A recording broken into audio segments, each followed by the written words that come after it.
Para hablar del capitalismo o liberalismo, que vienen a ser la misma cosa, mencionaré un ejemplo que sucedió durante la expansión industrial, pero las cifras no serán reales, solamente orientativas. Imaginemos una sociedad en una determinada región que tiene 1 millón de personas trabajando la tierra a mano y aparecen las máquinas como los tractores y cosas de esas, y gracias a ellos 250.000 personas hacen el trabajo que antes hacía ese 1 millón de personas. La teoría es que van a vivir mucho mejor, van a tener que trabajar muchas menos horas para obtener el mismo resultado. Pues bien, el capitalismo lo que logra es que 750.000 personas se queden sin trabajo, y al quedarse sin trabajo y no tener dinero, no pueden acceder a los productos cultivados. Como dije, este ejemplo fue real, excepto en las cifras, aunque fueron caóticas también, lo habrás estudiado en el colegio. Las ciudades se llenaron de gente que emigraba del campo a la ciudad porque en el campo ya no podían trabajar. La expansión industrial aportaba nuevos trabajos, sí, pero no había para todos y hubo una gran miseria, una miseria atroz. Se instaló en las principales ciudades europeas. Así pues, ¿el capitalismo mejoró la vida de aquellas personas? No. El capitalismo mejoró la economía de los dueños de las tierras, porque conseguían el mismo producto más barato ya que pagaban menos salarios. ¿Supuso a priori un avance social el progreso industrial? Pues no, porque condenó a la extrema pobreza a millones de personas. Un avance evolutivo tan importante como la expansión industrial supuso un retroceso social, porque no les aportaba bienes capitales a los grandes capitalistas. Para ellos las personas son meros burros de carga, de los que si se puede prescindir, pues mejor. Millones de personas fueron condenadas a la extrema pobreza porque en la sociedad capitalista no importan las personas, solo importan los beneficios de los capitalistas. ¿Qué sociedad deseas? ¿Una en la que contemos todos o una en la que cuenten solo los que tienen? Eso es lo que marca la diferencia, y eso es lo que debes de plantearte cuando se te ocurra votar un partido político que defienda el capitalismo. Continuando con el ejemplo expuesto, el liberalismo capitalista, o sea, la derecha política, incluso la actual de nuestro siglo XXI, en lo que se basa es en, primero, en el derecho de acaparar las tierras de la sociedad, y segundo, el derecho a hacer o deshacer lo que les salga de los cojones a los propietarios de las dichas tierras en el nombre de los beneficios capitalistas. Los puntos sobre las IES están mucho mejor, y los puntos finales son lo que necesitamos para salir adelante. El capitalismo, por otro lado, jerarquiza la economía, y con ello, por desgracia, pero inevitablemente a la sociedad, porque la sociedad capitalista se basa en la economía. No hay más que ver la crisis mundial.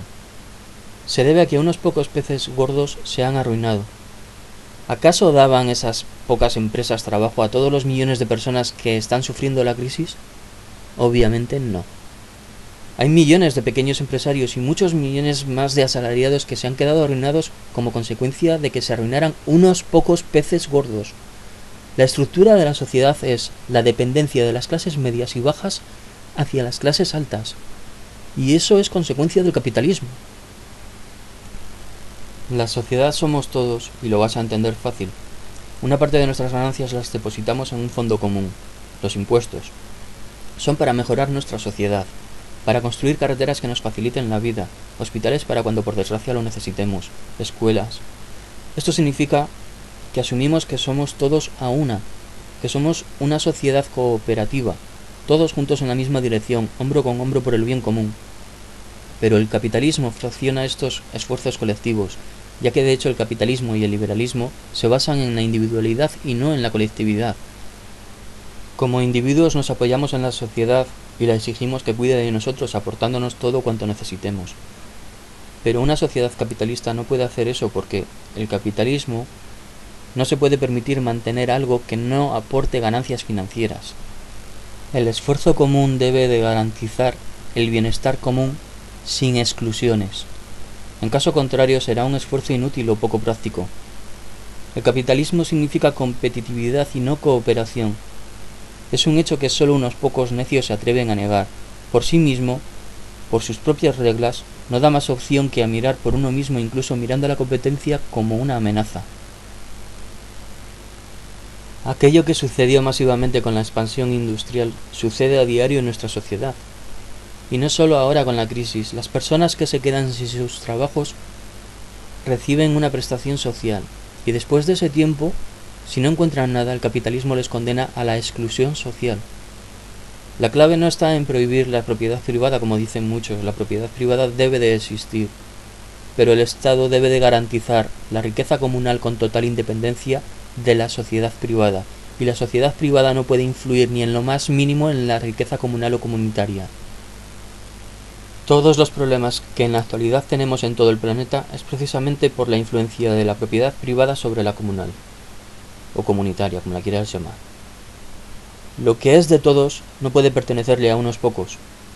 Los liberales defienden que esto es quitarle derecho a esos pocos. Claro, no saben nada los listillos. Esos pocos no pueden acaparar los recursos de la comunidad, condenando a parte de la comunidad a quedarse sin los recursos porque uno o varios individuos los acaparen para sí. Las privatizaciones deben desaparecer y se debe nacionalizar todo cuanto deba ser comunitario y no privado. Los servicios a la comunidad deben ser ofrecidos por la comunidad y, más importante aún, los beneficios deben de ser para la comunidad. ¿O prefieres que los beneficios se los repartan unos pocos oligarcas? Para eso es para lo que trabaja la derecha política, para esos pocos oligarcas. Otra de las claves para hallar una solución pasa por la economía.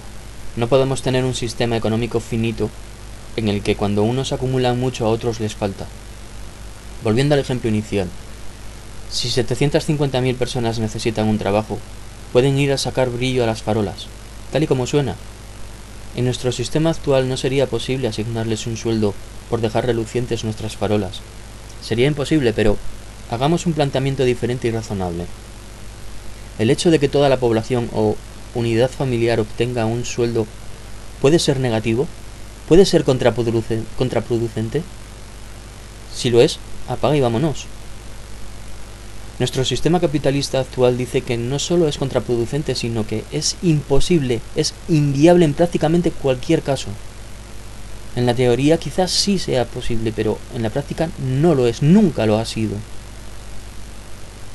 Cada persona o núcleo familiar debe de tener un sueldo y eso no puede suponerle un problema a la economía global. Si eso sucede es que el sistema no funciona como tal y debe ser sustituido por otro. Cuando haya mejores cosas que hacer, esas personas dejarán de sacar brillo a las farolas, pero mientras tanto su sueldo no puede ser contraproducente para los demás. De hecho, es positivo porque al tener un sueldo pueden colaborar con la economía global, porque compran alimentos, ropa y un largo etcétera. ¿Cuál es el problema? El dinero finito. La solución pasa por el dinero soberano, el gran enemigo de los oligarcas capitalistas, porque saben que mientras tengamos este sistema monetario y este sistema bancario, ellos nos tienen cogidos por los huevos.